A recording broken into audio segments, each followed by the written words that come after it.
Minha saudação a você, membro da Igreja Presbiteriana Betânia, a graça e a paz do Senhor Jesus. E a você também, que navegando pela internet chegou até o nosso canal aqui no YouTube. Seja muito bem-vindo. A nossa meditação será no livro do profeta Abacuque, capítulo 1, versos 1 a 4. Abacuque 1, versos 1 a 4. E a palavra de Deus, ela nos diz o seguinte: sentença revelada ao profeta Abacuque. Até quando, Senhor, clamarei eu e tu não me escutarás? Gritar-te-ei violência e não salvarás. Porque me mostras a iniquidade e me fazes ver a opressão? Pois a destruição e a violência estão diante de mim. Há contendas e o litígio se suscita. Por esta causa a lei se afrouxa e a justiça nunca se manifesta, porque o perverso cerca o justo. A justiça é torcida. Bem, meus irmãos, os dias têm sido de notícias difíceis. Todos nós ficamos assombrados em alguma medida com as notícias que inundam os noticiários. A pandemia do coronavírus é alvo de especulações sombrias acerca do futuro humano no mundo. Quando as nossas vidas voltarão à normalidade? Se é que um dia voltarão à normalidade? Quantos são os mortos por essa doença? Quantos são os desempregados e famintos que estão sendo produzidos dia a dia como resultado dessa pandemia devastadora? Há quem acredite que essa é a pior e mais grave crise pela qual passa o mundo desde a Segunda Guerra Mundial. Não bastasse a crise humanitária, na saúde, na economia, ainda vemos os noticiários se aprofundarem em uma anunciada crise política. Não importa qual o seu espectro político ou inclinação ideológica, é fato que o Brasil, nosso país, atravessa um momento de intensa turbulência política. Não só o nosso país, isso é certo. Todo mundo passa por tensões geopolíticas, fruto de uma queda de braços entre as grandes potências do planeta. No meio das crises, incertezas, temores, há quem pergunte: onde está Deus? Onde está Deus que permite uma pandemia devastadora, matando parte da população da Terra? Onde está Deus que não intervém quando muitos passam por necessidades, sem ter o que comer ou com o que se vestir? Onde está Deus que não assegura momentos de paz, de tranquilidade para a nossa nação e para o mundo? Há quem diga que Deus não se preocupa com o homem. Há quem diga que Deus não é soberano, onipotente, onisciente, onipresente, como a Bíblia afirma. Há quem diga e pense como Nietzsche e decrete: Deus está morto. Ou que Deus ainda é um delírio da humanidade, como pensa Richard Dawkins. Já nós, crentes em Cristo Jesus, sabemos que Deus é soberano e que não deixa de observar e intervir no mundo, respondendo à oração de seu povo. Mas existem momentos nos quais esperamos uma resposta rápida de Deus às nossas orações e angústias.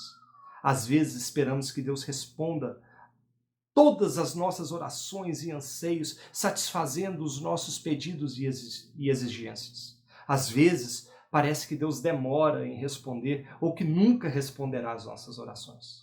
Você já se sentiu assim? Se você já passou por esse mesmo sentimento, parabéns. Você não está sozinho, você não está sozinho.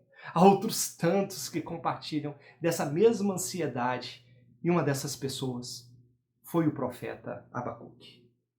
Meus irmãos, este é o primeiro sermão de uma série que abrangerá todo o livro de Abacuque, e por isso vamos gastar um pouquinho mais de tempo neste primeiro sermão para conhecermos melhor o pano de fundo histórico no qual possivelmente o livro foi escrito. O único registro acerca da pessoa do profeta Abacuque em toda a Bíblia é o próprio livro que ele escreveu. Não há outra menção ao profeta Abacuque fora de sua profecia, a pessoa do profeta. Não há referências a datas, não há referências a momentos ou reinados, e por isso é difícil precisar quando o livro foi escrito. Mas há algumas informações importantes, algumas dicas que o livro nos dá, e que podem trazer um norte para a gente entender melhor a profecia de Abacuque.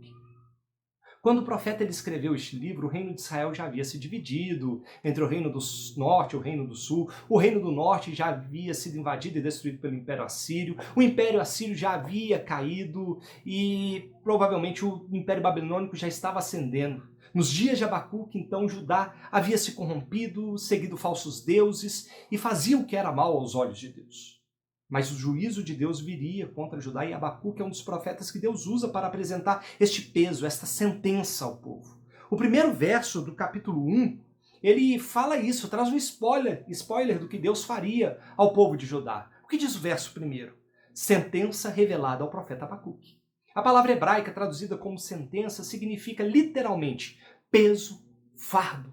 Era um peso que Deus traria sobre o povo, uma sentença condenatória que demonstraria como Deus disciplinaria o povo de Judá que havia se desviado dos seus caminhos. Considerando esse quadro, alguns estudiosos afirmam que Abacuque teria sido contemporâneo de Jeremias e vivido nos dias do rei Joaquim. E assim como Jeremias, Abacuque teria sofrido pressões, angústias e perigos para profetizar o iminente exílio sob o poder da Babilônia.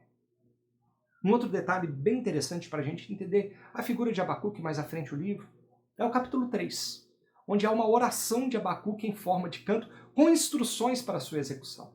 Isso nos leva a crer que Abacuque estava qualificado para participar do cântico litúrgico do Templo de Jerusalém e, portanto, seria um levita envolvido com a música sacra. Todas essas informações, porém, irmãos, elas são inferências deduzidas do texto bíblico. Mas, especificamente, dos versos 1 ao 4, os versos que nós lemos, Abacuque chora diante de Deus. Ele reclama que Deus não tem ouvido o seu clamor, não tem se importado com o sofrimento dos justos, não responde à sua oração. Eram dias nos quais a injustiça, a maldade e a impiedade dominavam. Será que Deus não se importava com a justiça? Por que Deus, sendo bom, permite que haja mal no mundo? Abacuque apresenta, então, uma oração na qual faz duas reclamações que resumem suas mais profundas angústias. São as queixas de um coração aflito. Queixas de um coração aflito. E a primeira reclamação de Abacuque é que ele pede pela resposta de Deus. Ele se queixa de não receber de Deus a resposta. O verso 2, ele traz duas perguntas que são de alguma forma sinônimas. Este é um recurso da literatura hebraica. Principalmente, a gente vê muito isso na poesia, nos salmos, ou nos escritos de sabedoria, provérbios. E esse recurso chamado paralelismo traz uma ênfase à ideia transmitida pelo autor. E a primeira pergunta dessa dupla de perguntas está no início do verso 2. Até quando, Senhor, clamarei e tu não me escutarás? A profecia de Abacuque se inicia com uma queixa direcionada a Deus. Era uma oração que o profeta entendia ser urgente. O verbo clamar traz a ideia de suplicar desesperadamente por ajuda, com a intensidade que a situação urgente exigia. O clamor do profeta não era só pela causa que exporia mais adiante, mas a sua súplica era também para que Deus se voltasse para ele, para que Deus escutasse a sua voz. O verbo escutar aqui é mais do que apenas ouvir, é voltar a atenção ao que é dito, é prestar atenção. A Bíblia não relata por quanto tempo Abacuque apresentava seu pleito, suas orações diante de Deus, mas a expressão do profeta deixa margem para que entendamos que havia um bom tempo que ele clamava a Deus sem resposta.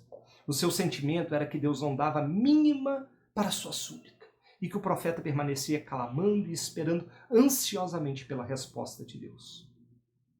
A resposta que Abacuque esperava tem relação direta com a segunda pergunta do verso 2. Gritar-te-ei violência e não salvarás? O seu embate com Deus era sobre o estado do povo de Judá, que ia de mal a pior. Talvez Abacuque tivesse experimentado os dias de glória do reinado de Josias, quando o culto a Deus foi restabelecido em Judá, a aliança com Yahvé renovada, a Páscoa celebrada, quando Israel parecia finalmente ter se reconciliado com seu Senhor. Mas apenas parecia. Após a morte de Josias, agora sob o reinado de Joaquim, Judá teria se desviado novamente dos caminhos de Deus e ignorado a aliança que havia sido renovada. E a situação, ela se agravava. Impiedade, injustiça, violência se tornaram atos comuns dentre o povo de Judá, que parecia acreditar que permaneceria impune ante os seus pecados. Abacuque apresentava sua súplica a Deus sobre estas questões. A gente pode depreender isso lendo os versos 3 e verso 4, violência, injustiça, impiedade. Para vocês terem uma ideia de como o clamor de Abacuque era desesperado, a palavra hebraica traduzida como clamar é a mesma que agora é traduzida como gritar. A situação era desesperadora e Abacuque elevava o seu tom de voz, esperando que Deus ouvisse a sua oração, até mesmo pelo desespero que abatia a sua alma. A resposta que ele esperava, a resposta para a sua oração, para a sua súplica, era simples. Ele esperava que Deus agisse para salvar a nação de Judá da ruína provocada pelo seu próprio pecado. Um dia, meus irmãos, conversando com uma pessoa querida, crente em Jesus, eu ouvi uma confissão na qual eu me identifiquei imediatamente. Ela disse que não sabia por que Deus não ouvia e não respondia a sua oração. A impressão que ela tinha é que a sua oração não passava do teto. Por quantas situações passamos e acreditamos que Deus está indiferente, que Deus não se preocupa conosco, Ele está indiferente às nossas dores e angústias. Por quantas vezes nós oramos por uma intervenção de Deus em algo e não vimos a sua concretização? Você já orou por alguém enfermo, no hospital, muito doente, e viu essa pessoa partir, a sua vida se esvair? Há quanto tempo você tem orado pela salvação dos seus filhos, seus pais, seu cônjuge, dos seus queridos amigos? Quantas vezes você orou e Deus pareceu silente, inerte, indiferente à sua oração e à sua dor? Mas Deus não está silente. Deus não está indiferente, como não ignorou também a oração de Abacuque. Isaías, no capítulo 59, atesta muito bem como Deus está atento à oração do seu povo. Lá diz: eis que a mão do Senhor não está encolhida para que não possa salvar, nem surdo o seu ouvido para não poder ouvir. O próprio Senhor Jesus reafirma essas palavras de Isaías ao contar uma parábola, cujo ensino é que devemos orar sempre e nunca desanimar. Nessa parábola, em Lucas 18, 7, Jesus afirma: não fará Deus justiça aos seus escolhidos, que a Ele clamam dia e noite, embora pareça demorado em defendê-los? Meus irmãos, é certo que por vezes nos sentimos como Abacuque. Mas Deus tem a resposta à nossa oração, mesmo que Ele pareça silente e calado. Ele jamais está silente. Deus está sempre trabalhando, agindo, fazendo cumprir os seus propósitos. Ore insistentemente, ore intensamente, ore confiantemente. E diante de toda a adversidade, jamais se esqueça que a maior resposta que Deus apresenta às nossas orações, angústias, dores, clamores, não é o que Ele ainda fará, mas o que Ele já fez. Cristo é a resposta. Cristo é a solução. A cada dúvida, a cada oração, a cada clamor que parece não respondido, lembre-se. Cristo é a resposta aos mais profundos e complexos anseios do homem. Quando Deus parece se calar, lembre-se, Cristo é a palavra viva de Deus, o Verbo encarnado, que fala hoje, que fala sempre, que fala a todo momento ao meu e ao seu coração.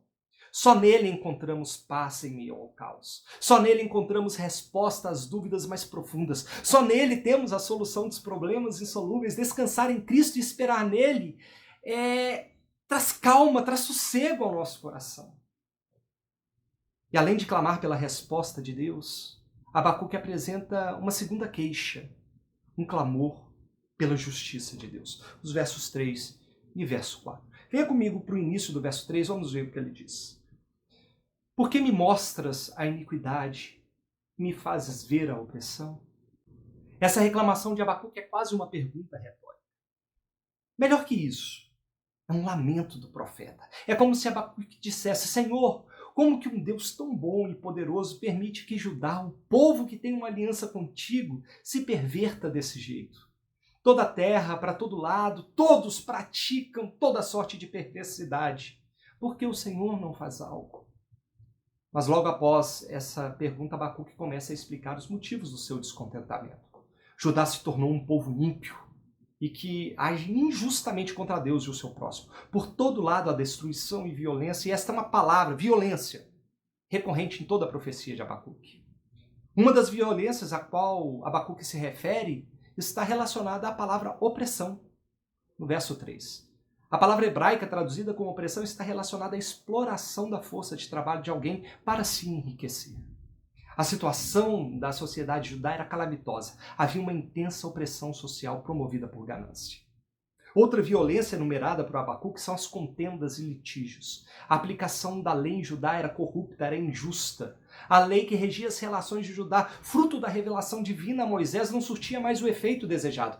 É exatamente sobre isso que trata o verso 4. Por esta causa, a lei se afrouxa, e a justiça nunca se manifesta, porque o perverso cerca o justo, a justiça é torcida. A lei, que era a revelação, a palavra do próprio Deus, não possuía mais qualquer valor. A frouxidão da lei era a relativização da palavra de Deus. E se não há lei, certamente não há justiça, meus irmãos. A justiça era aplicada segundo as conveniências dos juízes. O juiz era pervertido e o resultado do julgamento variava, considerava quem era o réu ou quem era o autor das demandas judiciais. Em Abacuque assegura: o perverso era sempre beneficiado e o justo sofria os danos de uma justiça corrompida. Assim, a lei do Senhor não estava em funcionamento. Ela não era executada e a justiça era pervertida. A queixa de Abacuque é pelo estabelecimento da justiça, não de homens cujos julgamentos eram guiados pelos interesses de seus próprios corações corruptos, mas de julgamentos guiados pela justiça divina. Parece que não estamos falando de Judá. Parece que estamos falando de temas atuais que tomam conta do nosso noticiário. As notícias dos tempos de Abacuque não são diferentes das notícias dos nossos dias. Corrupção, depravação, perda da esperança. O Salmo 45, verso 7, afirma que Deus ama a justiça e odeia a iniquidade. Meus irmãos, Deus tem um compromisso com a justiça. Não à toa, quando Paulo explica aos Romanos, no capítulo 14, verso 17, o que é o reino de Deus, ele afirma: o reino de Deus não é comida nem bebida, mas justiça, paz e alegria no Espírito Santo. Este é um anseio natural da alma do homem. É um anseio natural do nosso coração. Nós fomos criados à imagem e semelhança de Deus e temos dentro de nós um senso de justiça que é derivado do próprio Criador. Mas esse senso de justiça foi manchado e distorcido pelo pecado. Ainda que queiramos promover justiça, a nossa justiça será falha. Jamais conseguiremos promover qualquer tipo de justiça sem considerarmos Deus, o Deus que executa a sua justiça. Mais uma vez, o profeta Isaías, no capítulo 64, verso 6, fala disso. Isaías, que também pode ter sido contemporâneo de Abacuque, escreveu: todos nós somos como o imundo, e todas as nossas justiças como trapo da imundícia. Sem a justiça de Deus, meus irmãos, não somos nada. A nossa justiça, não tem valor algum. Sem Deus, as boas ações, as boas obras não têm valor. As doações não têm valor. A renúncia em prol do próximo não tem valor. Sem Deus, podemos até promover o bem, mas as motivações do nosso coração são distorcidas.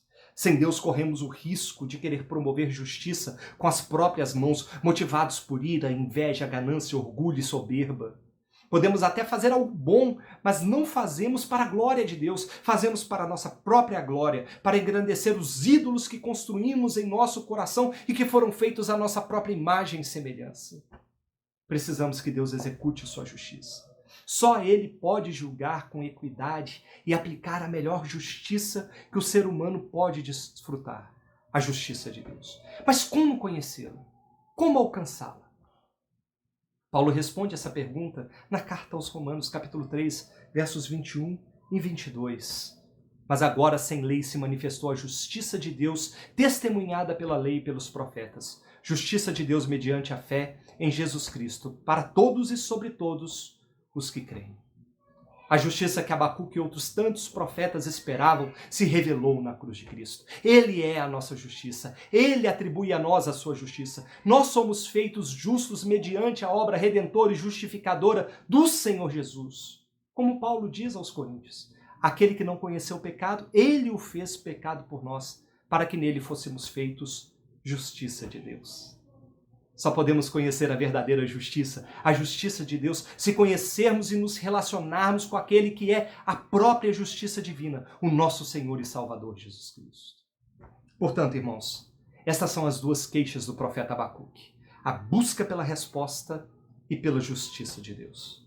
Essas são duas questões existenciais do ser humano: a busca por respostas, a busca por justiça. Na primeira queixa do seu coração, o homem passa a vida procurando por respostas, procurando por propósito. Ele procura algo que possa satisfazê-lo, que possa preenchê-lo. E o autor do Salmo 42 descobriu qual era essa resposta. A resposta para os anseios do coração. A minha alma tem sede, sede de Deus, do Deus vivo. Embora haja momentos nos quais Deus pareça silente, uma coisa é certa: tudo o que precisamos, a resposta a todas as questões do nosso coração, Deus Pai já nos deu na cruz do Calvário. Cristo é a resposta que esperamos em todo o tempo de Deus. Já a segunda queixa de Abacuque representa a busca por uma justiça que desfaça as mazelas, fruto do pecado que assola a humanidade. O problema é que a nossa noção de justiça é maculada pelo pecado. O que eu penso e considero justiça pode diferir daquilo que você pensa, daquilo que você espera. Por isso a justiça é e será torcida se a justiça de Deus não estiver presente. Foi na cruz que conhecemos a justiça de Deus.